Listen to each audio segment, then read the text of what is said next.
28వ వచనం వరకు. నీవెవడు అని అడుగుటకు యూదులు యెరూషలేము నుండి యాజకులను లేవీయులను యోహాను యొద్దకు పంపినప్పుడు అతడిచ్చిన సాక్ష్యం ఇదే. ఎవడను ఒప్పుకునని క్రీస్తు కానని ఒప్పుకుని కాక వారు మరి నీవెవరు, నీవు ఏలీవా అని అడగగా అతడు కాననిను, నీవు ప్రవక్తవా అని అడగగా కానని ఉత్తరమిచ్చాను. కాబట్టి వారు నీవెవరు, మమ్మల్ని పంపిన వారికి మేము ఉత్తరమివ్వమని కనుక నిన్ను గురించి నీవేమని చెప్పుకొనిచున్నామని అతను అడిగిరి. అందుకతడు ప్రవక్త అయిన యేసయ్య చెప్పినట్టు నేను ప్రభువు త్రోవ సరళం చేయండి అని అరణ్యంలో ఎలుగెత్తి చెప్పి ఒక శబ్దమని చెప్పాను.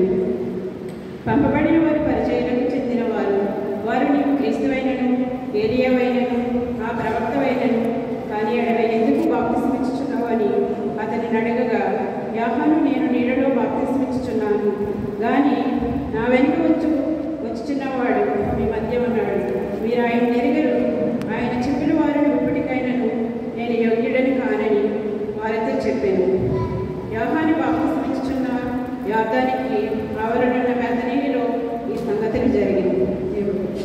ఇంతటితో నేటి దినము కొరకు ఏర్పాటు చేయబడిన పరిశుద్ధ సువార్త వాక్య భాగము ముగిస్తున్నది.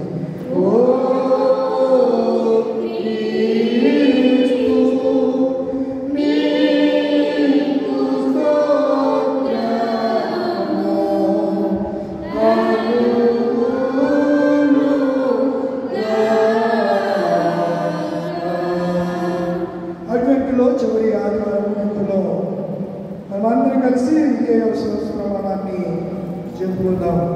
నేను చెప్తూ ఉండగా నా వెనక చెప్పండి. భూమి ఆకాశములను దృశ్యాదృశ్యములు సమస్తము సృజించిన సర్వశక్తి గల తండ్రి యొక్క ఏకదేవుని